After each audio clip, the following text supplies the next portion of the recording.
You may have noticed that you have slower or chunky playback if you have an older or underpowered machine when you try to push this larger red footage through the After Effects pipeline. Especially when you start talking about doing something like Keen or Roto.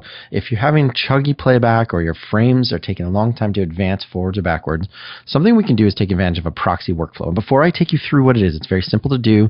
After Effects handles it very nicely. I just want to give you a big warning that this is not something we would do normally in a traditional VFX pipeline. We would normally try to work at the original footage. We would try to take advantage of all of the color data and all the resolution. But for the sake of being able to work through these assignments, I'm going to show you what proxy workflow really looks like. So normally if we have this issue where if we're playing back, on my machine, it's not playing back super fast, and you want to be able to kind of scrub through, you want to be able to see things play back, you want to be able to see the results of all your effects work, there's a way to work around this. So what we're going to do is use the proxy workflow. If we look to our project window, we can see we have some red footage. You can just very easily right-click, click Create Proxy, and we're going to make a movie. First off, it'll ask you for a location. What I'd like to do is in my footage folders, I'd like to create a proxy folder. So I know where the footage is going to actually go. And then in my actual naming, I like to just stick a PXY prefix just in front, just so wherever I go, whether I'm looking for the folder, when I'm in After Effects, I know that I'm dealing with a proxy piece of footage. It's not getting mixed up, but you can see it automatically drops in the name of the footage that's coming from. You tell it to save. And then when we go to the render queue, there's just some things to check. I like to go to the draft settings, make sure that I'm at best and full. So I'm still dealing with the same full resolution, but what we're going to do is we're going to essentially transcode this to a more friendly playback format. So what does that really mean? It means that we're going to go ahead and go from whatever format you have set up currently, AVI. I'd like to go to QuickTime. And if I start to go to my format options, what we'll probably look at is either something called ProRes 444 or Apple ProRes 422. ProRes 4444 is probably the highest quality. It's going to have a fairly large file size. It's actually going to probably be larger than the red footage itself, but it's going to have the best amount of color depth.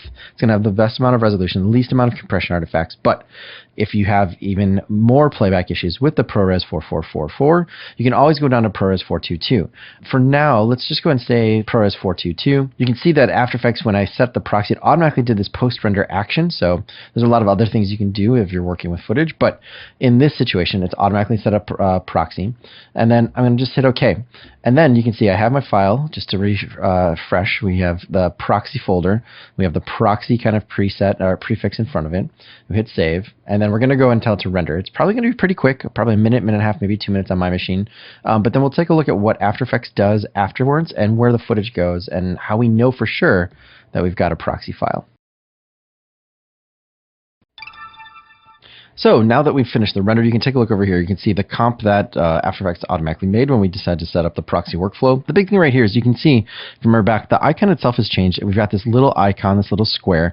And then we also know when we select it, we can see that there's a red footage and there's an Apple ProRes 422. I wish this was a little bit more bold, or they did something a little bit more to kind of call out that this is active. But the dead giveaway here is that this box is checked in. If we click it off, you can see that my icon changed. And then you can see also that this is a little bit bolder. I can try flipping back and forth. You can see more by the type by actually bouncing more than anything. I wish they, like I said, would call it out a little bit more. But the cool thing here is that if we double click on the footage now, you can see proxy enabled is there. And then when we hit playback, it's much, much quicker.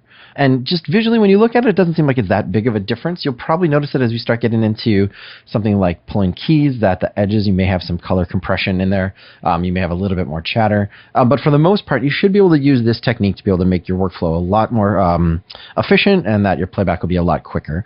And again, the last thing I could kind of tell you about is that, just so you know, when we go here, if we click this off, you can see how much slower it is trying to play back, build up the cache, and you can tell that the proxy has been turned off, and you'll see this much quicker now.